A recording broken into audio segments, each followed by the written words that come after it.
നഗരസഭയുടെ chairperson Sujatha teacher, ഈ പരിപാടിയിൽ പങ്കെടുക്കുന്ന വൈസ് ചെയർമാൻ രാമകൃഷ്ണ മാഷ്, സ്വാഗതം പറഞ്ഞ അനീഷ്, ഇവിടെ വിവിധ സ്റ്റാൻഡിംഗ് കമ്മിറ്റി ചെയർമാൻമാർ, നഗരസഭയിലെ അംഗങ്ങൾ, ഇവിടെ നമ്മൾ ആദരിച്ച കൂത്തുപറമ്പിന്റെ ഗൃഹാതുരത്വത്തിന്റെ മുഖങ്ങളായ നമ്മുടെ ബഹുമാന്യമാരായ ഡോക്ടർമാർ, കലാകാരന്മാർ, അതുപോലെ വാണിജ്യ പ്രമുഖന്മാരായിരിക്കുന്ന ബഹുമാന്യരെ, പ്രിയപ്പെട്ട ഗുരുജനങ്ങളെ, സഹോദരി സഹോദരന്മാരെ, സുഹൃത്തുക്കളെ, നിങ്ങൾക്ക് എല്ലാവർക്കും നമസ്കാരം. ഞാനിവിടെ വയോജന സംഗമത്തിൽ ഒരു പ്രസംഗം നടത്താം എന്ന് കരുതി വന്നതാണ്. പക്ഷേ ഇവിടെ എത്തിയപ്പോ നിങ്ങൾക്ക് വല്ലാത്തൊരു ഗൃഹാതുരത്വം അനുഭവപ്പെടുകയും, അതിന്റെ കാരണം ഞങ്ങളുടെയൊക്കെ ബാല്യകാലത്ത് ദൈവങ്ങളെ കണ്ടത്, ദൈവങ്ങളായി കണ്ടവരാണ് മുന്നിൽ ഇന്ന് ആദരിക്കപ്പെട്ടത്. അവരെ തൊടാനും അവരെ ആദരിക്കാനും അവസരം കിട്ടിയെന്നതൊരു വലിയ കാര്യമാണ്. കാരണം അന്ന് ഞങ്ങൾക്കൊക്കെ ഡോക്ടർ എന്ന് പറഞ്ഞാൽ ദൈവതുല്യരാണല്ലോ.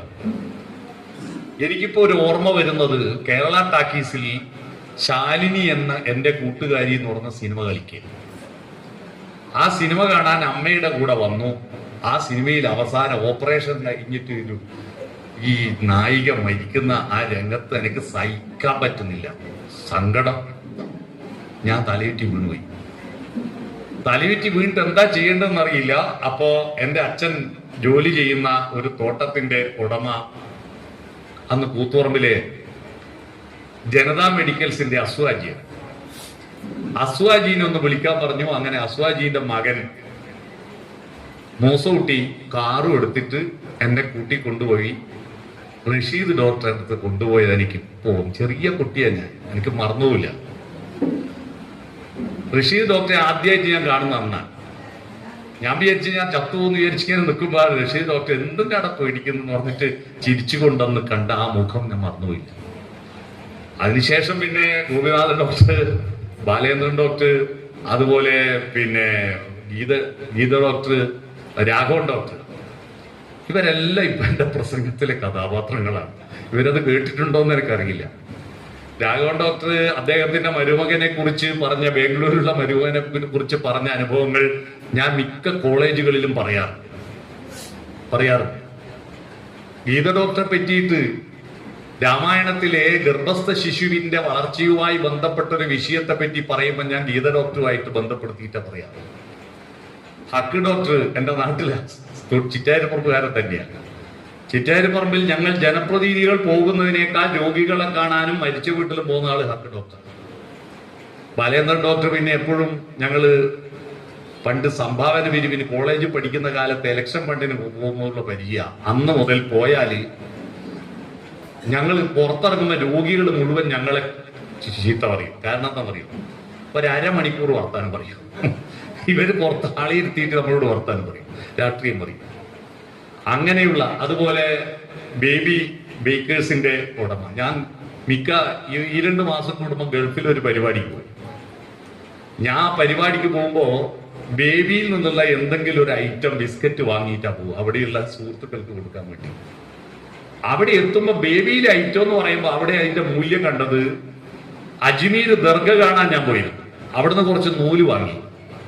ആ നൂല് എന്തിനാന്ന് എനിക്കറിയില്ല, കുറെ നൂല് വാങ്ങി. എന്റെ നാട്ടിലെത്തിയിട്ട് ഞാൻ പഠിപ്പിക്കുന്ന 2-3 മുസ്ലിം കുട്ടികളോട് ദർഗയിലെ നൂലുണ്ട് വേണോന്ന് ചോദിച്ചു. അവര് വാങ്ങിക്കൊണ്ടുപോയി. പിറ്റേന്ന് രാവിലെ ഞാൻ വീട് തുറക്കുമ്പോ കുറേ ഉമ്മമാറ് അജ്മീരിലെ നൂലുണ്ടോ എന്ന് ചോദിച്ചിട്ട് 10-15 ഉമ്മമാറ് എന്നെ കാണാൻ വന്നത്. അതിന് ഇത്രയും മൂല്യമുണ്ട് എന്ന് അപ്പോഴാണ് എനിക്ക് മനസ്സിലായത്. അതേപോലെയാണ് ബേബിയിലെ ബിസ്ക്കറ്റ് ഗൾഫിലെത്തിയാലുള്ള മൂല്യം. അടുത്ത വറുത്തുപേരി ഉണ്ട് എന്ന് പറഞ്ഞാൽ ഒരു കഷ്ണം തരുമെന്ന് ആള് പൊതിയാണ്. അത്തരത്തിൽ കൂത്തുപറമ്പിനെ അടയാളപ്പെടുത്തുന്ന വ്യക്തിത്വങ്ങളാണ്. ഒരു നഗരം വളരുന്നത് അതിന്റെ റോഡിന്റെയും പാലത്തിന്റെയും അവിടുത്തെ കെട്ടിടങ്ങളുടെയും വളർച്ചയല്ല, അവിടുത്തെ സേവനത്തിന്റെയും വ്യക്തിത്വങ്ങളുടെയും വികാസമാണ് ഒരു നഗരത്തിന്റെ മഹത്വം എന്ന് പറയുന്നത്. അത്തരത്തിൽ നമ്മുടെ ഈ നഗരത്തിൽ ഇത്രയും ആളുകൾ, അവർ വയോജനങ്ങളൊന്നും അല്ല കേട്ടോ, വൃദ്ധൻ എന്ന വാക്കിന് അർത്ഥം എന്താണെന്ന് അറിയാമോ? ഇവിടെ ഇരിക്കുന്നവരറിയണം. വൃദ്ധൻ എന്ന വാക്കിന് മലയാള ഭാഷയിൽ അഭിവൃദ്ധി നേടിയവൻ എന്നാണ് അർത്ഥം. വർദ്ധമാനമായത് അതാണ് വൃദ്ധൻ. അഭിവൃദ്ധി നേടിയവൻ. 5 തരം വൃദ്ധന്മാരുണ്ട്. ഒന്ന് ധനവൃദ്ധൻ.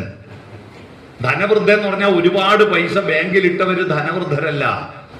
പണം മാന്യമായി ഉണ്ടാക്കുകയും അത് മാന്യമായി ചെലവഴിക്കാൻ അറിയുകയും ചെയ്യുന്നവരാണ് ധനവൃദ്ധർ. പൈസ നമ്മുടെ നാട്ടിൽ നമ്മളെല്ലാവരും ഗൗരവതരമായി ആലോചിക്കേണ്ട ഒരു വിഷയം. പത്തനംതിട്ട ജില്ലയിൽ അവിടുത്തെ ബാങ്ക് ഓഫീസർമാരുമായിട്ടുള്ള ഒരു മീറ്റിംഗിൽ ഞാൻ പങ്കെടുത്തപ്പോ അവര് പറഞ്ഞൊരു കാര്യം, 14,000 കോടി രൂപ പത്തനംതിട്ട ജില്ലയിലെ ബാങ്കുകളിൽ അവകാശികളില്ലാതെ കിടക്കുന്നു.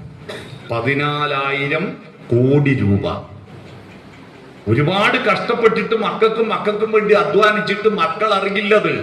അവർക്കത് വേണ്ട. അവർ വിദേശങ്ങളിലാണ്. അവർക്ക് ഇങ്ങനെ ഒരു ഡിപ്പോസിറ്റ് ഉള്ള വിവരം പോലും അറിയില്ല. അവർ താമസിക്കുന്ന ഈ ഇവരുണ്ടാക്കിയ കൊട്ടാരം പോലുള്ള വീടുകൾ കാട് കയറിയിട്ട് നാട്ടുകാരുടെ വേസ്റ്റ് കൊണ്ടുപോയി തള്ളുന്ന പറമ്പുകളായി മാറിയിരിക്കുന്നു. ധനം ഉണ്ടാക്കിയ പോരാ, ആ ധനത്തെ ഉപയോഗപ്പെടുത്താൻ അറിയണം. അതാണ് ധനവൃദ്ധൻ. 2 കുലവൃദ്ധൻ. കുലവൃദ്ധൻ എന്ന് പറയുന്നത് ഒരുപാട് മക്കളും പേരമക്കളുമായിട്ട് ഒരുപാട് കുടുംബാംഗങ്ങൾ ഉള്ളവർ അല്ല. ഗണപരമായ വർധനവല്ല, ഗുണപരമായ വർധനവ് കുടുംബത്തിൽ ഉണ്ടാക്കിയിട്ടുണ്ടോ? ഇപ്പൊ നമ്മുടെ നാട്ടിൽ ഒരു സങ്കല്പം വളർന്നു വരുന്നുണ്ട്. എന്താണ്? നല്ല കുട്ടികളാണ്, നന്നായി പഠിക്കുന്നവരാണ്, നല്ല മാർക്ക് വാങ്ങുന്നവരാണ്. നല്ല മാർക്ക് വാങ്ങുന്നത് എന്തിനാണ്? പ്രൊഫഷണൽ കോഴ്സിൽ ചേരാൻ. എന്തിനാ ചേരുന്നത്? പെട്ടെന്ന് തന്നെ പ്ലേസ്മെന്റ് കിട്ടി ജോലി കിട്ടാൻ. ജോലി കിട്ടിയിട്ടോ കൊട്ടാരം പോലുള്ള വീടെടുക്കാൻ, വീടെടുത്തിട്ടോ ആനമതിൽ പോലെ വലിയ മതിൽ കെട്ടാൻ, എന്നിട്ട് റിമോട്ട് കൺട്രോളിന്റെ ഗേറ്റ് പിടിപ്പിക്കാൻ, എന്നിട്ട് കുറെ ചെടി വാങ്ങിയിട്ട് വളർത്തും. ആ ചെടി ആര് കാണും? നാട്ടുകാർ കാണാൻ വിടൂല, മതിൽ കെട്ടിയിട്ടുണ്ട്. വീട്ടുകാർ കാണോ? വാതിൽ തുറക്കൂല. എല്ലാ വീടിന്റെയും വാതിൽ അടഞ്ഞു കിടക്കുക. എന്നിട്ട് മനുഷ്യരിൽ വിശ്വാസം ഇല്ലാത്തത് കൊണ്ട് ഒരു പട്ടിയെ വാങ്ങിപ്പോറ്റു. എന്നിട്ട് രാത്രി ഒരു 9 മണിക്ക് ശേഷം ഈ ഗേറ്റ് തുറക്കും. എന്തിന്? ഈ പട്ടിയെ വിസർജിക്കാൻ കൊണ്ടുപോകാൻ മാത്രം ഗേറ്റ് തുറക്കുന്ന കുറെ വിഡ്ഢികൾ നമ്മുടെ നാട്ടിൽ വളർന്നു വരികയാണ്. മനുഷ്യൻ എന്ന വാക്കിന്റെ അർത്ഥം എന്തെന്ന് തിരിച്ചറിഞ്ഞുകൊണ്ട് ആ മനുഷ്യന്റെ ജീവിതം രസകരമായി മുന്നോട്ട് പോകണം. അങ്ങനെയുള്ള മനുഷ്യരെ മക്കളെ സൃഷ്ടിക്കാൻ കുലവൃദ്ധൻ, സംസ്കാരത്തിന്റെ പ്രവാഹം. പുഴയും തോണിയും തമ്മിൽ നടന്നൊരു തർക്കത്തെപ്പറ്റി നിങ്ങൾ കേട്ടിട്ടുണ്ട്. സോഫോക്ലിസിന്റെ കഥയിൽ അതിനെക്കുറിച്ച് വിഷ്ണുനാരായണ നമ്പൂതിരി എന്നൊരു കവി, എന്റെ അധ്യാപകൻ കൂടിയാണ് ബ്രണ്ണൻ കോളേജ്, അദ്ദേഹം എഴുതിയ റിപ്പബ്ലിക് എന്നൊരു കവിതയുണ്ട്. ആ കവിതയിലെ പ്രമേയം, റിപ്പബ്ലിക്കൻ ഭരണകൂടത്തിന്റെ സൃഷ്ടാവായിരിക്കുന്ന ഫിലോസഫറായ സോഫോക്ലീസിന്റെ മകൻ അച്ഛനെതിരായിട്ട് കേസ് കൊടുത്തു. അച്ഛന് വയസ്സായി, കണ്ണ് കാണാതായി, കാത് കേൾക്കാതായി. ഇനി വീടിന്റെയും ഭണ്ഡാരത്തിന്റെയും താക്കോൽ എന്നെ ഏൽപ്പിക്കണം. അച്ഛൻ തരുന്നില്ല. കോടതി കേസ് കൊടുത്തു. കോടതി സമൻസ് അയച്ചിട്ട് സോഫോക്ലീസിനെ വിളിച്ചു വരുത്തി. പ്രതിക്കൂട്ടിൽ നിൽക്കുകയാണ് സോഫോക്ലീസ്. വിഷ്ണുനാരായണ നമ്പൂതിരി വളരെ മനോഹരമായിട്ട് അത് അവതരിപ്പിക്കുന്നുണ്ട്. ഏതൻസിലെ തെരുവുകളിൽ നിന്നുള്ള ഇളങ്കാറ്റ് അദ്ദേഹത്തിന്റെ താടിരോമങ്ങളെ ഇളക്കിക്കൊണ്ട് കടന്നു പോകുമ്പോൾ ആ താടിരോമങ്ങൾ മന്ദം മന്ദം തലോടിക്കൊണ്ട് പ്രതിക്കൂട്ടിൽ നിൽക്കുന്ന സോഫോക്ലീസിനോട് ന്യായാധിപൻ ചോദിച്ചു, ഇനി കേൾക്കട്ടെ സോഫോക്ലീസ്, താങ്കൾക്കെന്തുണ്ടു കഥിക്കുവാൻ? ഉയർന്നോ ന്യായപീഠത്തിൽ നിന്നി ചോദ്യം പൊടുന്നനെ. എന്താണ് താങ്കൾക്ക് പറയാനുള്ളത്? സോഫോക്ലീസ് അക്ഷോഭ്യനായിട്ട് പറഞ്ഞു, ശരിയും തെറ്റുമൊന്നും തീർച്ചപ്പെട്ടിട്ടില്ല ഇതേവരെ. ആത്യന്തികമായി ശരിയേതാണ് തെറ്റേതാണെന്നൊന്നും ഇതുവരെ തീർച്ചപ്പെട്ടിട്ടില്ല. പക്ഷേ മകനോട് പറയുന്നു, വാദിക്കൂട്ടിൽ നിൽക്കുന്ന മകനോട്, മകനെ, ഞങ്ങൾ തൻ കർമ്മപഥങ്ങളിൽ നിൻ വലങ്കാൽ വച്ചു കരേറു നീ വാ ഞങ്ങളുടെ വഴിയിലൂടെ. പക്ഷേ അത് ഏതുപോലെ ആകരുത്. താനിരിക്കും മഹാവൃക്ഷ ശാഖ വെട്ടി മുറിപ്പവൻ, തനിക്ക് പാൽ തരും ഗോവിന മാംസമോർത്തു വധിപ്പവൻ. ഇരിക്കുന്ന കൊമ്പ് മുറിക്കുമ്പോലാവരുത്. പാല് തരുന്ന പശുവിനെ ഇറച്ചി തിന്നാൻ കൊല്ലുന്നത് പോലെ ആവരുത്. അതിനടുത്തൊരു വരിയുണ്ട്.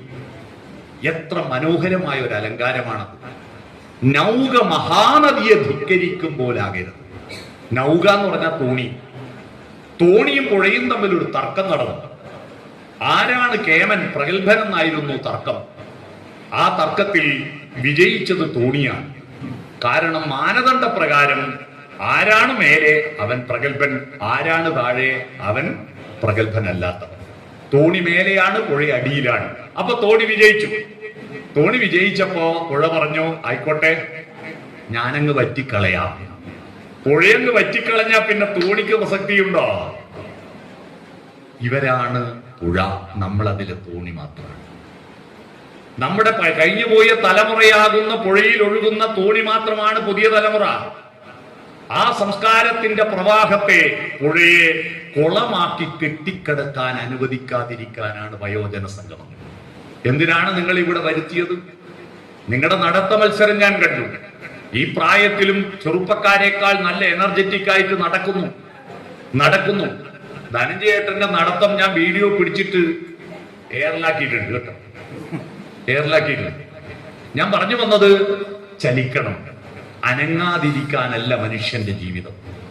മനുഷ്യന്റെ ജീവിതം ചലിച്ചുകൊണ്ടിരിക്കണം.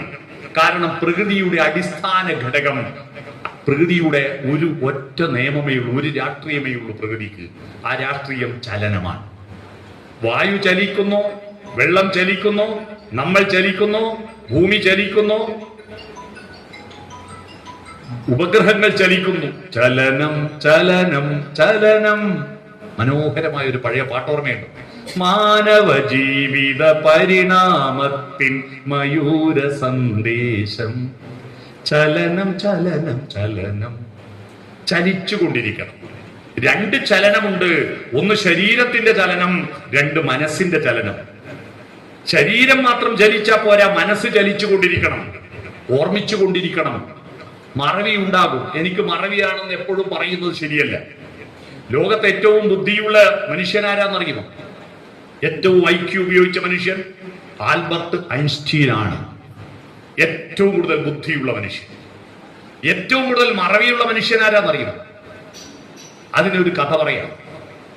ലോകപ്രശസ്തനായ ഒരു മനുഷ്യൻ ട്രെയിനിൽ യാത്ര ചെയ്യുമ്പോൾ TTR വന്നിട്ട് ടിക്കറ്റിന് ചോദിച്ചു. അയാൾ ബാഗിലാകെ തപ്പാൻ തുടങ്ങിയപ്പോ അയാൾ പറഞ്ഞ ടിക്കറ്റ് എടുത്തതാ, എവിടെയോ ഉണ്ട്, കാണുന്നില്ല. കുറച്ചു നേരം TTR കാത്തു നിന്നപ്പോ പറഞ്ഞു, സാറേ ഞങ്ങൾക്കൊക്കെ നിങ്ങളെ അറിയാം, നിങ്ങൾ ടിക്കറ്റ് എടുക്കാതെ യാത്ര ചെയ്യൂല എന്ന് ഞങ്ങൾക്കറിയാം, അതുകൊണ്ട് തപ്പണ്ട, ഞാൻ അങ്ങോട്ട് പോവാം എന്ന് പറഞ്ഞു.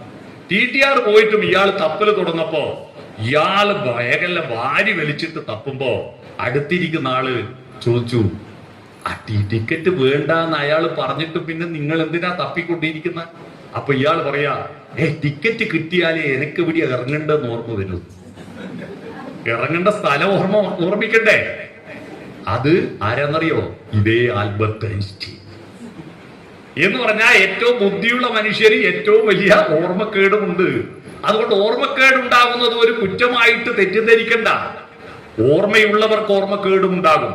അല്ലാതെ ഞാനിങ്ങനെ മറവിക്കാരനാണ് എന്ന് സ്ഥിരമായിട്ട് പറയേണ്ടതില്ല. എപ്പോഴും ഓർമ്മിച്ചു കൊണ്ടിരിക്കുക, അന്വേഷിച്ചു കൊണ്ടിരിക്കുക. ആന്തരികമായ വളർച്ചയാണ് മനുഷ്യന്റെ വളർച്ച. അതിന് വാർദ്ധക്യം ബാധിക്കില്ല. ഞാനൊരു ഉദാഹരണം പറയാം. തലശ്ശേരി ബ്രണ്ണൻ കോളേജിൽ ഒരു അധ്യാപകൻ, ആ അധ്യാപകൻ കുറച്ചു കാലം പഠിപ്പിച്ചു. പിന്നീട് വീണ്ടും തിരുവനന്തപുരം യൂണിവേഴ്സിറ്റി കോളേജിലേക്ക് മാറി. അവിടെ നിന്ന് റിട്ടയർ ആയതിനു ശേഷം എഴുതിയ ഈ പാട്ടുകളാണ് മലയാളികളുടെ ഏറ്റവും നല്ല പ്രണയപ്പാട്ടുകൾ. റിട്ടയർ ആയതിനു ശേഷം അരികിൽ നീയുണ്ടായിരുന്നെങ്കിൽ എന്നു ഞാൻ എന്ന പാട്ടില്ലേ, ആ പാട്ട് ONV കുറുപ്പ് പിരിഞ്ഞതിന് ശേഷം എഴുതിയതാ. എന്ന് പറഞ്ഞാൽ ആന്തരികമായി നമുക്ക് വാർദ്ധക്യമില്ലെന്നർത്ഥം. എനിക്ക് നല്ല അനുഭവമുണ്ട്. എന്റെ ജീവിതത്തിന്റെ ഏറ്റവും വലിയ മോട്ടിവേറ്റർ 100-ാം വയസ്സിൽ മരിച്ചുപോയ എന്റെ അച്ഛന്റെ അച്ഛനാണ്. എന്റെ അച്ചാച്ചൻ. അദ്ദേഹം ചിറ്റാരിപ്പുറത്ത് പ്രാഥമികാരോഗ്യ കേന്ദ്രത്തിൽ സ്ഥിരമായി പോകും. ഒരു സൂക്കേടുമില്ല, പക്ഷെ ഒരു മരുന്ന് വേണം. എന്താ പറയും? ഒരു കലക്കും വെള്ളമില്ലേ മിക്സർ, അത് വേണം. അത് ഭയങ്കര അല്പ സ്പിരിറ്റ് ഉണ്ടാവുമെങ്കിൽ അല്ലേ, അത് ഒരൗൺസ് വാങ്ങി കുടിക്കും എപ്പോഴും പോയിട്ട്. ആ മിക്സർ ഉണ്ടോ? ഇപ്പൊ അത് നിർത്തിക്കളഞ്ഞു അവിടെ നേരത്തെ മിക്സർ. അതാണ് അദ്ദേഹം മരിക്കുന്നതിന് തൊട്ട് മുമ്പത്തെ ആഴ്ച വരെ കൂത്തുപറമ്പ് ഷൈലാട്ടേക്ക്, അന്ന് ഷൈല ടാക്കീസ് സിനിമ കാണാൻ വന്നു, അറിയോ? മരിക്കുന്നതിന് തൊട്ട് മുമ്പുള്ള ആഴ്ച വരെ. കാരണം ടാക്കീസിൽ അവർക്ക് ഫ്രീയാ. കാരണം സിനിമ ടാക്കീസ് ഉദ്ഘാടനം ചെയ്യുന്ന അന്ന് മുതൽ സിനിമ കാണാൻ വരുന്നത്. അതുകൊണ്ട് മോഹൻലാൽ പറഞ്ഞു, നിങ്ങളുടെ ടിക്കറ്റ് വേണ്ട, എപ്പോ വന്ന് കാണാം. അദ്ദേഹമാണ് എന്റെ മോട്ടിവേറ്റർ.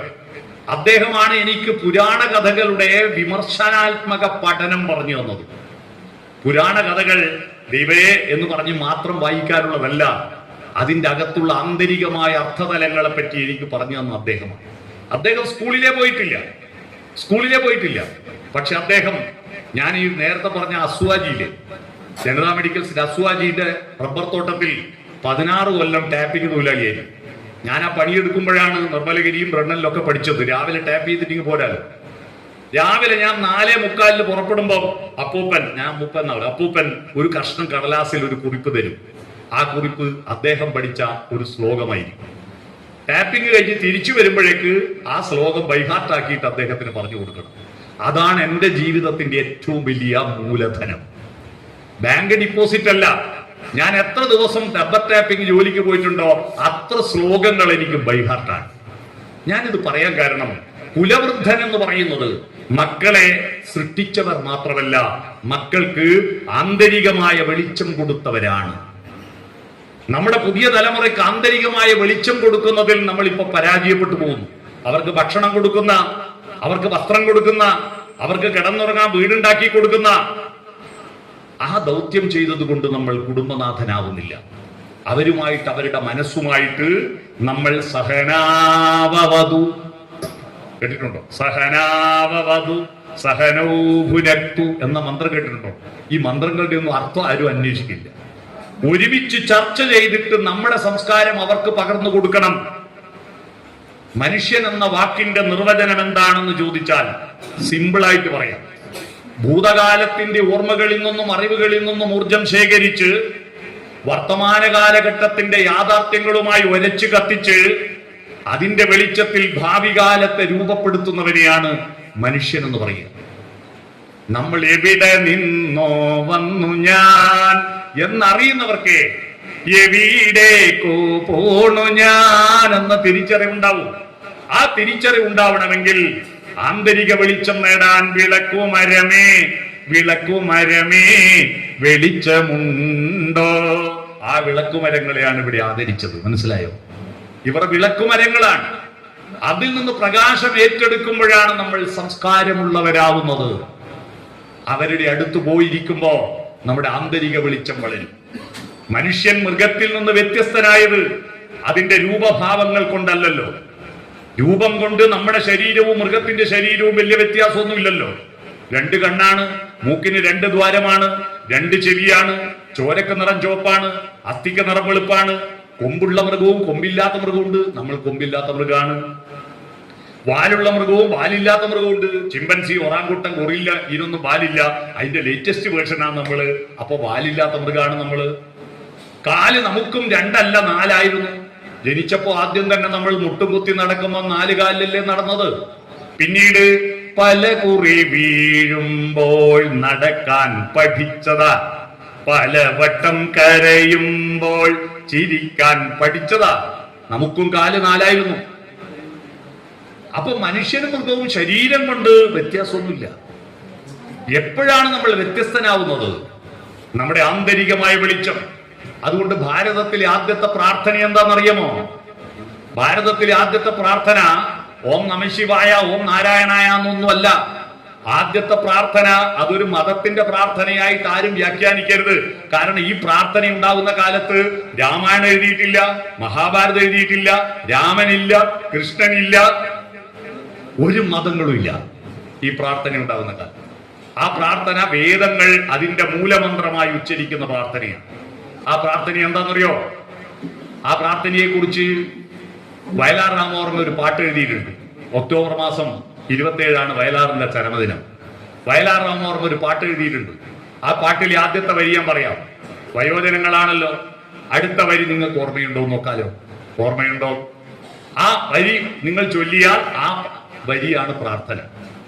ശാരികേ ശാരികേ സിന്ധു ഗംഗാ നദീ തീരം വളർത്തിയ ഗന്ധർവഗായികെ പാടുക നീ പുരുഷാന്തരത്തിലെ ഭാവോജ്വലങ്ങളാം. അപ്പൊ കണ്ടോ, കുട്ടികളെ പരിപാടിയാണെങ്കിൽ ആ എന്ന് പറയും. ഇവര് പറഞ്ഞല്ലോ സൂര്യഗായത്രികൾ. എന്താ ഈ സൂര്യഗായത്രി? അതൊരു ശാസ്ത്രീയമായ പ്രാർത്ഥനയാണ്. പുറത്ത് വെളിച്ചം തരുന്ന സൂര്യ, നീ ഞങ്ങളുടെ അകത്തെ വെളിച്ചമായി മാറുന്നു. ഭർഗോദേവസ്യ ധീമഹി ധിയോ യോ ന പ്രചോദയാത്. ഭർഗസ് എന്ന് പറഞ്ഞ ഊർജം, ഊർജത്തിന്റെ പ്രവാഹമായിരിക്കുന്നവരെ നീ ഞങ്ങളുടെ ധീ എന്ന് പറഞ്ഞ ബുദ്ധി, ബുദ്ധിയുടെ പ്രചോദനമായി അകത്തെ വെളിച്ചമായി മാറൂ എന്നാണ് പ്രാർത്ഥന. എന്ന് പറഞ്ഞാൽ പുറത്ത് വെളിച്ചം തരുന്നവരും അകത്ത് വെളിച്ചം തരുന്നവരും ആയി മാറണം. മനുഷ്യൻ അകത്ത് വെളിച്ചം ഉണ്ടാകുന്നവന്. കുറച്ചും കൂടി സിമ്പിൾ ആയിട്ട് പറയാം, പുറത്ത് വെളിച്ചം തരുന്ന ആളെ കൃഷ്ണൻകുട്ടി എന്നാ പറയാം, അകത്ത് വെളിച്ചം തരുന്ന ആളെ ശിവൻകുട്ടി എന്നാ പറയാം. മനസ്സിലായോ? പുറത്ത് വെളിച്ചം തരുന്ന ആൾ കൃഷ്ണൻകുട്ടി, ഇലക്ട്രിസിറ്റി മന്ത്രി. അകത്ത് വെളിച്ചം തരുന്ന ആള് ശിവൻകുട്ടി, വിദ്യാഭ്യാസ മന്ത്രി. പിടികിട്ടിയോ? അതാണ് വ്യത്യാസം. പുറത്തും അകത്തും തമ്മിലുള്ള വെളിച്ചം. ഈ വെളിച്ചം, ആ വെളിച്ചത്തെ കുറിച്ചാണ് വൈക്കം മുഹമ്മദ് ബഷീർ പറഞ്ഞത്. ഈ വെളിച്ചത്തിനെന്തൊരു വെളിച്ചാണ്. മനസ്സിലായോ? ഈ വെളിച്ചത്തിനെന്തൊരു വെളിച്ചാണ്. ഇപ്പൊ ഈ ബൾബ് കത്തുന്നത് കൊണ്ടാണ് നമുക്കെല്ലാം വെളിച്ചം കിട്ടുന്നത്. പക്ഷെ ഈ വെളിച്ചം ഉണ്ടായത് തോമസ് ആൽവ എഡിസൺ എന്ന് പറയുന്ന മനുഷ്യന്റെ ആന്തരിക വെളിച്ചമാണ്. ഈ വെളിച്ചം വളർത്താൻ നമ്മുടെ വയോജനങ്ങൾ നന്നായി ഒന്ന് അധ്വാനിക്കണമെനി. നിങ്ങൾ ഇവിടെ വന്നിട്ട് തിരിച്ചു പോയാൽ പോരാ. നമ്മുടെ പുതിയ തലമുറയോട് നിങ്ങൾ നന്നായി സംവദിക്കണം. കാരണം അവർ നല്ല ബുദ്ധിയുള്ളവരാണ്, നല്ല ആരോഗ്യവും ഉണ്ട്. ഇല്ലേ? നല്ല ആരോഗ്യമില്ലേ? നമ്മൾ പണ്ടത്തെ ആള് പറയും പണ്ടല്ലേ ആരോഗ്യവും. ഇന്ത്യക്ക് സ്വാതന്ത്ര്യം കിട്ടുമ്പോ ഇന്ത്യയിലെ ആരോഗ്യം ശരാശരി ആയുസ് 45 വയസ്സാ, ഇപ്പോ 78 വയസ്സാ. അപ്പൊ ഞങ്ങളൊക്കെ സ്കൂൾ പഠിക്കുന്ന കാലത്ത് റിട്ടയർ ആകാൻ പോകുന്ന മാഷന്മാരെയും ടീച്ചർമാരെയും കണ്ടിനോ? നരച്ച് കുളിച്ച് വയസ്സെത്തിയായിട്ടുണ്ടാവില്ലേ? ഇപ്പൊ പിരിയാൻ പോകുന്ന മാഷും പിരിഞ്ഞ ടീച്ചറെയും ഒരു ഫോട്ടോ എടുത്തിട്ട് വെറുതെ മാട്രിമോണിയിൽ കൊടുത്തൊക്കെ ആട്ടെ 100 കണക്കിന് പ്രപ്പോസൽ വരും. അത്ര നല്ല സുന്ദരന്മാരും സുന്ദരികളും ഇന്ന്. അതുകൊണ്ട് ഇന്ന് നല്ല ആരോഗ്യ ഒന്നും വേണ്ട.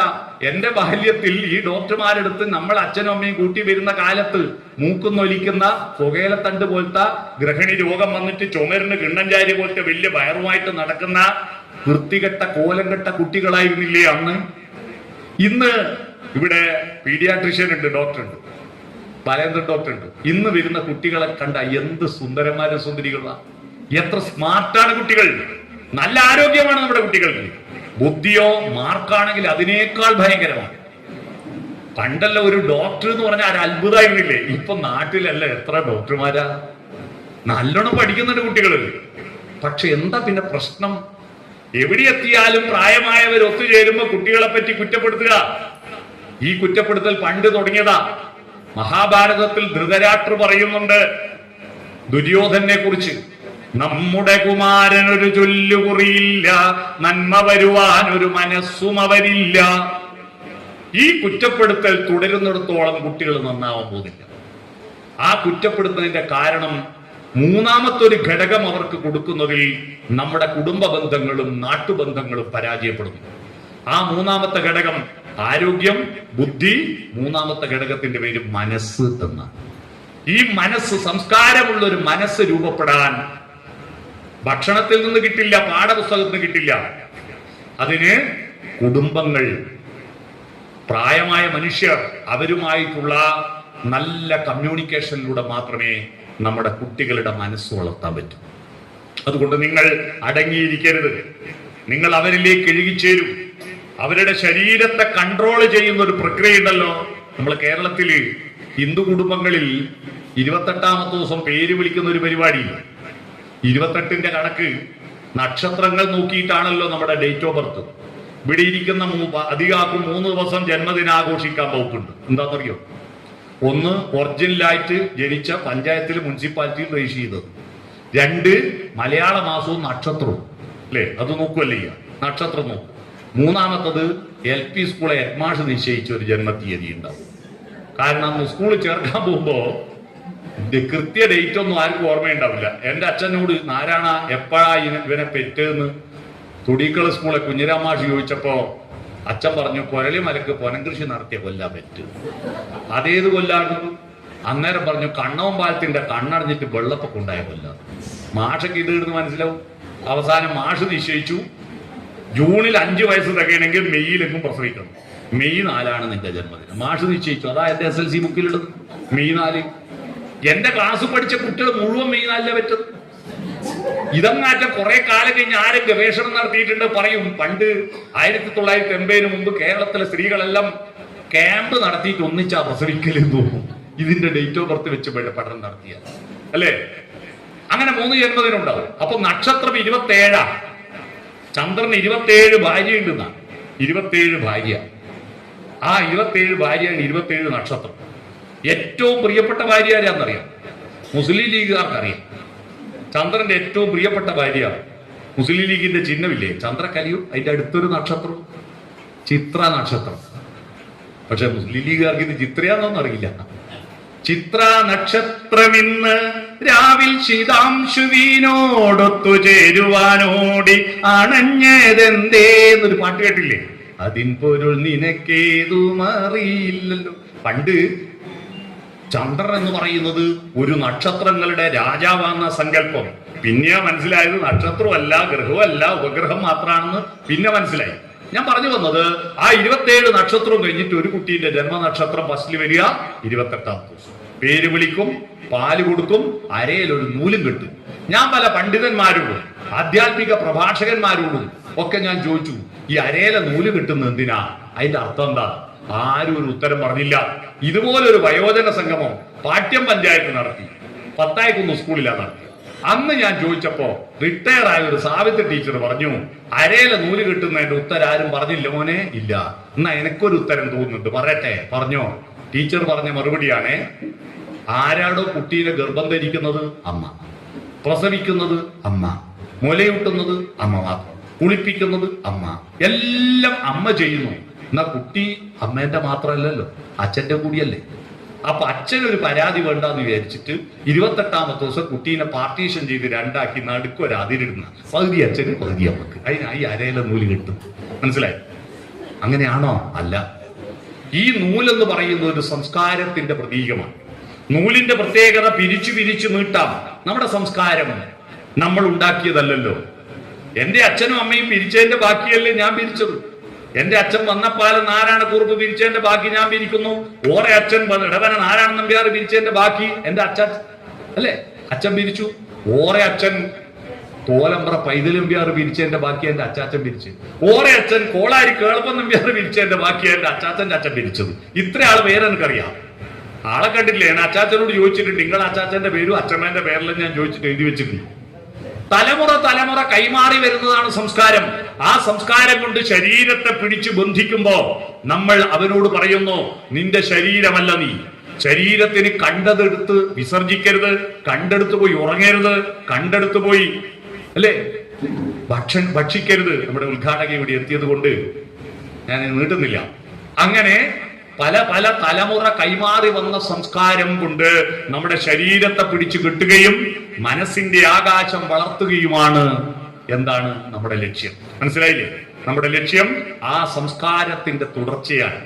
അതുകൊണ്ട് കുലവൃദ്ധൻ എന്ന് പറയുന്നത് നമ്മുടെ കുലത്തിന് ഗണപരമായ എണ്ണമല്ല, ഗുണപരമായ വർധനവുണ്ടാക്കുന്നവർ. മൂന്നാമത്തത് വിദ്യാവൃദ്ധൻ, അറിവ് നേടിയവൻ. നാലാമത്തത് ജ്ഞാനവൃദ്ധൻ, അറിവുണ്ടായിട്ട് മാത്രം കാര്യമില്ല, ആ അറിവ് സ്വന്തം അറിവാക്കി മാറ്റിയവർ. അതാണ് ജ്ഞാനവൃദ്ധർ. ഇപ്പോഴത്തെ ഡോക്ടർമാരെല്ലാം നല്ല ഗംഭീരമായിട്ട് ആഴത്തിൽ പഠിച്ച് ആധുനിക ടെക്നോളജി അറിയുന്നവരാ. പക്ഷെ എല്ലാം സ്കാനിങ്ങിന്റെ റിപ്പോർട്ട് ഉണ്ടെങ്കിൽ മാത്രമേ അവർ അനങ്ങൂ അല്ലേ? എന്നാ ഈ ഇരിക്കുന്ന ഡോക്ടർമാർ നിങ്ങൾ ആലോചിക്കൂ, ഒരു സ്കാനിങ്ങും ഒരു എക്സ്റേ ഒന്നും ഇല്ലാത്ത കാലത്ത് ഇവിടെ പിടിച്ചു നോക്കിയിട്ട് ശ്വാസം വലിക്ക് പുറത്ത് വിട് എന്ന് പറഞ്ഞിട്ട് എന്ത് രോഗവും പറഞ്ഞു തരത്തില്ലേ? ഇതാ ഇപ്പോഴത്തെ ഹക്ക് ഡോക്ടർ നോക്ക്. ഹക്ക് ഡോക്ടർ നമ്മൾ ആടെ രോഗികൾ വന്നാൽ ഇത് മണിപ്പാൽ എത്തേണ്ട കേസാന്ന് പറഞ്ഞാൽ മണിപ്പാലിൽ പോകേണ്ടി തന്നെ വരും. അത് ആദ്യത്തെ നോട്ടത്ത് പറയും. എനിക്ക് വേറെ ഒരു ഡോക്ടർ ഉണ്ടായിരുന്നു, ഹരിശങ്കർ. അദ്ദേഹം ഇപ്പൊ നാട്ടിലില്ല, നാട്ടിലില്ല. ചൊവ്വയില. ഹരിശങ്കർ ഡോക്ടർ ഞങ്ങളുടെ നാട്ടിലെല്ലാം എന്ത് സൂക്കേട് വന്നാലും പോകുന്ന ഹരിശങ്കർ ഡോക്ടർ അടുത്തായി. അയാളൊന്ന് പറഞ്ഞ അച്ചട്ട. അതൊക്കെ ഈ പാഠപുസ്തകത്തിൽ നിന്ന് പഠിച്ച വിജ്ഞാനമല്ല, ജ്ഞാനമാണ്. സ്വന്തമായി ഉണ്ടാക്കിയെടുത്തൊരു ജ്ഞാനമാണ്. അത് നേടിയവരെയാണെന്ന് പറയാ ജ്ഞാനവൃദ്ധർ. അഞ്ചാമത്തെ വൃദ്ധർ മാത്രമാണ് ആര്? വയോവൃദ്ധർ. അതുകൊണ്ട് വൃദ്ധൻ എന്ന് പറഞ്ഞാൽ മോശം വാക്കല്ല, അതൊരു നല്ല ഒരു സർട്ടിഫിക്കറ്റാണ്. ഒരുപാട് അഭിവൃദ്ധി നേടിയവർ. നമ്മുടെ വയോജനങ്ങൾ അവരുടെ പ്രശ്നം എന്താണെന്നറിയോ? ഇപ്പോ അവർ നിശബ്ദരാകുന്നു, അവർ ചലിക്കാതെ നിൽക്കുന്നു ചില ആളുകൾ. എന്നാൽ പുതിയ കുറച്ച് സ്ത്രീകൾ വന്നിട്ടുണ്ട്. 70 80 വയസ്സിൽ കൈകൊട്ടി കളിക്കും, ഓടാനും ചാടാനൊക്കെ സജീവമായി സ്ത്രീകൾ രംഗത്തേക്ക് വരുന്നു. പക്ഷെ പുരുഷന്മാരോ ഒന്നും മിണ്ടുന്നില്ല, ആരോടും വർത്തമാനം പറയുന്നില്ല. അങ്ങനെ ആവരുത്. അവർ നിരന്തരം ഒഴുകണം. എന്താ രാമാട്ട, എന്തെങ്കിലും വിശേഷം? ഒന്നുമില്ല മോനെ. അങ്ങനെ വിളിക്കുമ്പോ പോവാനാ പിന്നെ ഇങ്ങ് വരണം. ജഗതി ശ്രീകുമാറിന്റെ ഒരു സിനിമയിലുണ്ട് ചോദിക്കുന്നത്, എന്തിനാ കുനിഞ്ഞ? ഇപ്പൊ ജഗതി പറയാ, നിവരാൻ വേണ്ടി കുനിഞ്ഞതാ. നിവരാൻ വേണ്ടി കുനിയണോ? മരണമെന്ന ആ മഹാസമുദ്രത്തിൽ ചേരാനല്ല ഒരു പുഴയൊഴുകുന്നത്, അറിയണം. പുഴയുടെ ദൗത്യം കടലിൽ ചേരലല്ല. മരണം വരുമ്പം വരട്ടെ. പക്ഷിമൃഗാദികൾക്കൊന്നും മരണത്തെ പറ്റി പേടിയുണ്ടോ? പക്ഷിമൃഗാദികൾ ഒരിക്കൽ മരിക്കുമ്പോൾ മാത്രമേ മരിക്കൂ, അല്ലാതെ ചെറിയ സൂക്കേട് വരുമ്പോൾ മരിച്ചു പോകും എന്നുള്ള ടെൻഷൻ അടിക്കാറില്ല അവർ. മനുഷ്യനാണ് എപ്പോഴും മരിച്ചുകൊണ്ടിരിക്കുന്നത്, അല്ലേ? എപ്പോഴും മരണം വരുമൊരു നാൾ, ഓർക്കുക മർത്യാ നീ, തൽക്കാല ദുനിയാവ് കണ്ടു നീ മയങ്ങാതെ, എപ്പോഴും മരണം നിൻ കൂടെയുണ്ട് മറക്കാതെ. എപ്പോഴും മരണത്തെ പറ്റി ചിന്തിക്കും. എന്തിന്? അത് ചിന്തിച്ചാലും ഇല്ലെങ്കിലും അത് സംഭവിക്കേണ്ട സമയത്ത് സംഭവിച്ചു പോകും. പിന്നെ എന്തിനാണ് അതിനെപ്പറ്റി ഇങ്ങനെ ആലോചിക്കുന്നത്? കടലിൽ ചേരലല്ല. ആ കടലിൽ ചേരുന്നതിന് മുമ്പ് ഒരു ദൗത്യമുണ്ട്. കഴിഞ്ഞ വർഷം മരണപ്പെട്ടുപോയ നമ്മുടെ പ്രിയപ്പെട്ട ഗായകൻ ജയചന്ദ്രൻ, അദ്ദേഹത്തിന്റെ ശവസംസ്കാര ചടങ്ങ് പാലിയത്ത് വളപ്പിൽ നടക്കുമ്പോ അതിന്റെ അടുത്ത് നിന്നിട്ട് ഞാൻ ഒരു പാട്ട് പാടി. ആ പാട്ട് നിങ്ങളോട് കേൾപ്പിക്കുക. ആ പാട്ട് നമ്മുടെ ജീവിതം ഒരു പുഴയാണ്. കല്ലോലിനി, കല്ലോലിനി വന കല്ലോലിനി, നിൻ തീരത്തു വിടരും ദുഃഖ പുഷ്പങ്ങളെ താരാട്ടുപാടിയുറക്കൂ ഉറക്കൂ.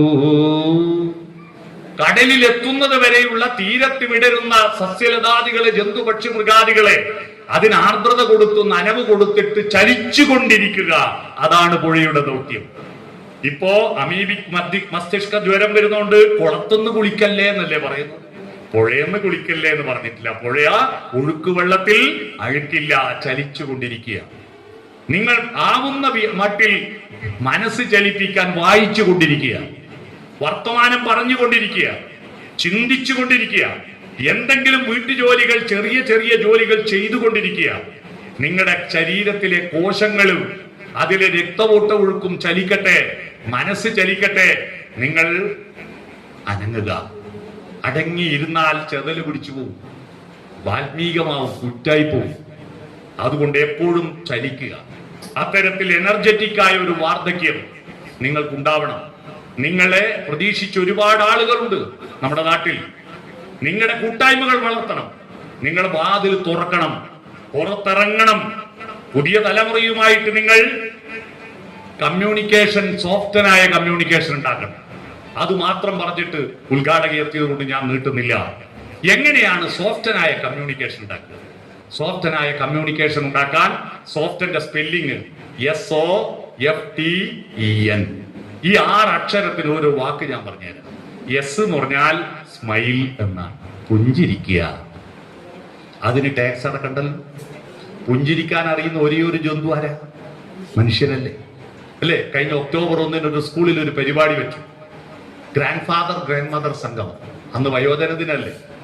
അപ്പോ അതിൽ അധ്യക്ഷ പ്രസംഗം നടത്തുമ്പോൾ ടീച്ചർ പ്രസംഗിക്കുക.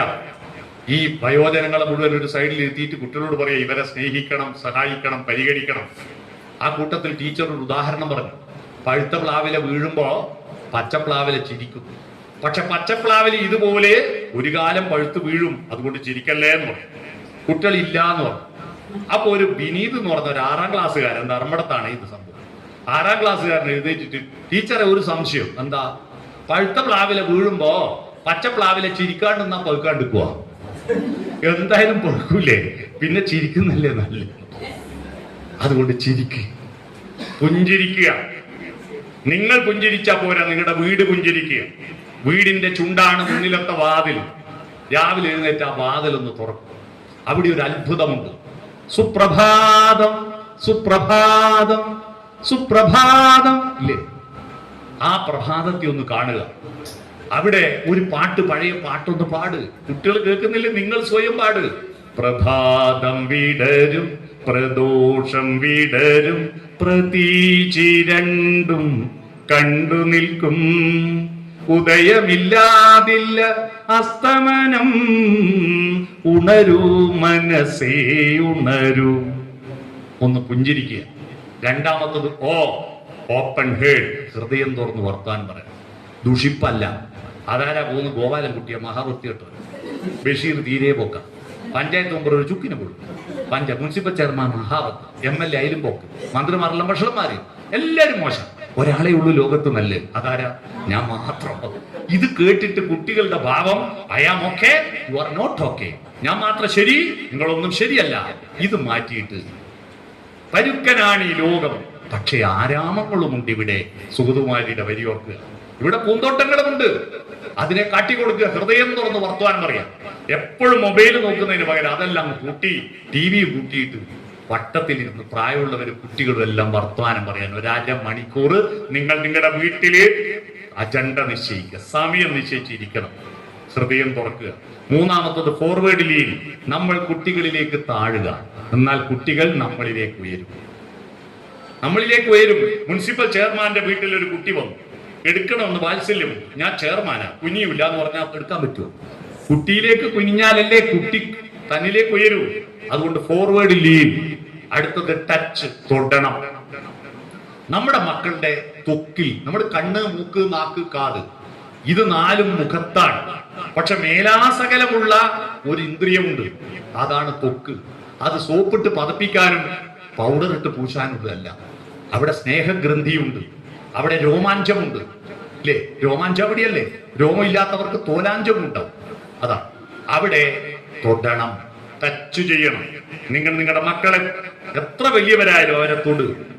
അവരെ വാത്സല്യം എന്ന് പറഞ്ഞാൽ കിൻഡർ ജോയും അൽഫാമും കൊണ്ടു കൊടുക്കലാണ് വാത്സല്യം എന്നാ ധരിച്ചിരിക്കുന്നത്. വത്സം എന്ന വാക്കിൽ നിന്ന് വാത്സല്യം ഉണ്ടായത്. വത്സം എന്ന് പറഞ്ഞാൽ നെഞ്ചാണ്, നെഞ്ചോട് ചേർത്ത് പിടിക്കും മക്കളെ. തൊടണം. ഭാര്യയും ഭർത്താവും തൊടണം. ഇരുട്ടത്തും ബെഡ്റൂമിലും അല്ല. മക്കളുടെ മുന്നിൽ അച്ഛനും അമ്മയും അടുത്തിരുന്ന് പ്രേമിക്കുന്നത് കാണണം മക്കൾ.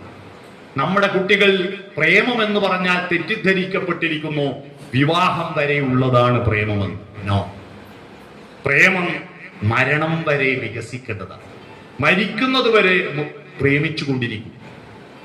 എന്താ കല്യാണം വരെ I love you, I like you എന്ന് പറയുന്നവർ കല്യാണം കഴിഞ്ഞാൽ എന്താ ഐ ലവ് യു പറയാത്ത? എന്തുകൊണ്ട് പറയുന്നില്ല എന്ന് ചോദിച്ചപ്പോ തൃശ്ശൂർ ഇതുപോലത്തെ ഒരു പരിപാടി ഇന്ന് സദസ്സെന്ന് ഒരാൾ എഴുന്നേറ്റ് പറയാ, കല്യാണം കഴിഞ്ഞാൽ എന്താ ഐ ലവ് യു പറയാത്തെന്നറിയോ? എന്താ, എലക്ഷൻ കഴിഞ്ഞാൽ പിന്നെ പ്രചരണം വേണ്ടല്ലോ എന്ന്. അപ്പൊ എലക്ഷന്റെ തട്ടിപ്പാണോ? അല്ല. അതുകൊണ്ട് തൊടണം. നമ്മൾ പരസ്പരം തൊട്ടിരിക്കുക, കൈകൾ കോർത്തു പിടിക്കുക, ടച്ച്. അടുത്തത് ഐ കോണ്ടാക്ട്, കണ്ണിൽ നോക്കി വർത്തമാനം പറയാം. കണ്ണാണ് നമ്മുടെ പേഴ്സണാലിറ്റി. കണ്ണിന്റെ സൗന്ദര്യം നോക്കിയിട്ടാണ് സ്ത്രീകൾക്ക് പേരിട്ട് ഓർമ്മയുണ്ടോ? അക്ഷി എന്ന് പറഞ്ഞാൽ കണ്ണ്, അംബുജാക്ഷി, കമലാക്ഷി, പങ്കജാക്ഷി, മീനാക്ഷി, വിശാലാക്ഷി. അല്ലെ? വിശാലാക്ഷി, വലിയ കണ്ണുള്ളവൾ സുന്ദരിയാ വിശാലാക്ഷി. സ്ത്രീകൾക്കാണേ വലിയ കണ്ണ് സൗന്ദര്യം, പുരുഷന്മാർക്ക് ചെറിയ കണ്ണാണ് സൗന്ദര്യം. അതുകൊണ്ട് വിശാലാക്ഷി എന്ന് സ്ത്രീകളെ വിളിക്കുമ്പോ ആണുങ്ങളെ വിളിച്ചത് കുഞ്ഞിക്കണ്ണ് എന്നാണ്. കുഞ്ഞിക്കണ്ണ്, മനസ്സിലായി? അപ്പോ ആ കണ്ണിൽ നോക്കി സംസാരിക്കുക. കുഞ്ഞിക്കണ്ണ് ഡോക്ടർ ഇവിടെ ഉണ്ട്.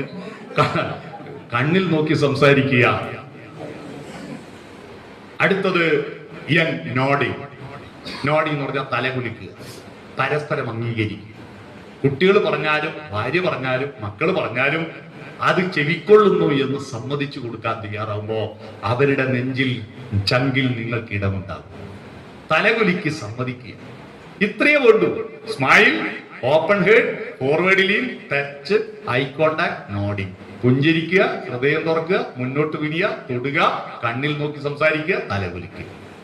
ഇത്തരത്തിലൊരു കമ്മ്യൂണിക്കേഷൻ നിങ്ങളുടെ വീട്ടിലും നിങ്ങളുടെ നാട്ടിലും ഉണ്ടാക്കിയത്. വീട്ടിൽ മാത്രം പോരാ, അയൽവാസികളോട് ബന്ധം വേണം. അത്തരത്തിൽ നമ്മുടെ ലൈബ്രറികളിൽ നല്ല രസമുള്ള പുസ്തകമുണ്ട് കേട്ടോ.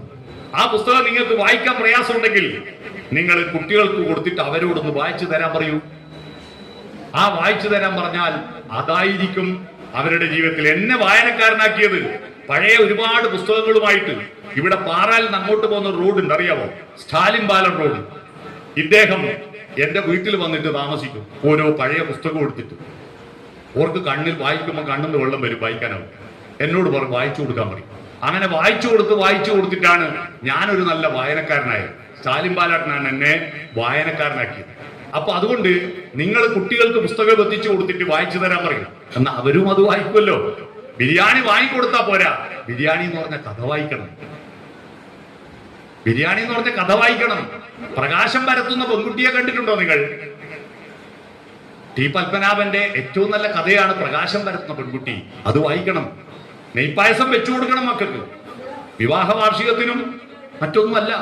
മാധവിക്കുട്ടിയുടെ നെയ്പായസം എന്ന കഥ വായിച്ച ഒരു കുട്ടിയും അവന്റെ അമ്മയെ കൊണ്ടുപോയി വൃദ്ധമന്ദിരത്തിൽ തള്ളൂല. അതുകൊണ്ട് നല്ല വായനക്കാരനാവുക, നല്ല എനർജറ്റിക് ആവുക. അങ്ങനെ നിങ്ങളുടെ ജീവിത സായാഹ്നം സ്വർണമാക്കുക. അത്തരത്തിൽ, കാരണം നിങ്ങൾ കണ്ടിട്ടില്ലേ, കടലിന്റെ കരയിൽ സായന്തനങ്ങളാണല്ലോ സ്വർണ്ണവർണ്ണത്തിലാവുന്നത്. അത്തരത്തിൽ സുന്ദരമായ സായാഹ്നം ഉണ്ടാകാൻ നമ്മുടെ ജീവിതത്തെ ആസ്വദിച്ചിടണമോരോ വരിയും ആനന്ദ സന്ദേശരസ മധുരം. കാരണം ഇന്നോ നാളെയോ വിളക്കു കേടും, പിന്നെയോ ശൂന്യമാം അന്ധകാരം. കാവ്യ പുസ്തകമല്ലോ ജീവിതം. അതുകൊണ്ട് നല്ല പാട്ടുകൾ കേൾക്കുക, പുസ്തകം വായിക്കുക, എനർജി, നല്ല ഭക്ഷണം കഴിക്കുക. നല്ല ഭക്ഷണം എന്ന് പറഞ്ഞാൽ ഇങ്ങേ തലക്ക് രുചിയുള്ളത് മാത്രമല്ല, അങ്ങേ തലക്ക് സുഖമുള്ള ഭക്ഷണമാണ് നല്ല ഭക്ഷണം. മനസ്സിലായോ? നല്ല ശോധന കിട്ടുന്ന നല്ല ഭക്ഷണം കഴിക്കുക കേട്ടോ. അത്തരത്തിൽ നല്ല ഭക്ഷണം കഴിക്കുക, നല്ല വസ്ത്രം ധരിക്കുക. അത്തരത്തിൽ സുന്ദരമായൊരു വാർദ്ധക്യം നിങ്ങൾക്കുണ്ടാവാൻ ഈ വയോജന സംഗമം ഉപകാരപ്പെടട്ടെ എന്ന് ആശംസിച്ചുകൊണ്ട് ഇങ്ങനെയൊരു പരിപാടി സംഘടിപ്പിച്ച നഗരസഭയെ അഭിനന്ദിക്കുന്നു. ഇത്രയും ആളുകളെ ഒരുമിച്ച് കാണാൻ പറ്റിയത് എന്റെ ജീവിതത്തിൽ ഒരു വലിയ മറക്കാനാവാത്തൊരു ദിവസമാണ്. അങ്ങനെ ഒരു ദിവസം തന്നതിന് നന്ദി പറയുന്നു. ഇവിടെ എത്തിച്ചേർന്ന എല്ലാവരോടും നന്ദി പറഞ്ഞുകൊണ്ട് ബഹുമാനപ്പെട്ട ജില്ലാ പഞ്ചായത്ത് പ്രസിഡന്റ് അഡ്വക്കേറ്റ് രത്നകുമാരി ഉദ്ഘാടക ഇവിടെ എത്തിയിട്ടുണ്ട്. ഞാൻ എന്റെ വാക്കുകൾക്ക് വിരാമിടുന്നു. നമസ്കാരം.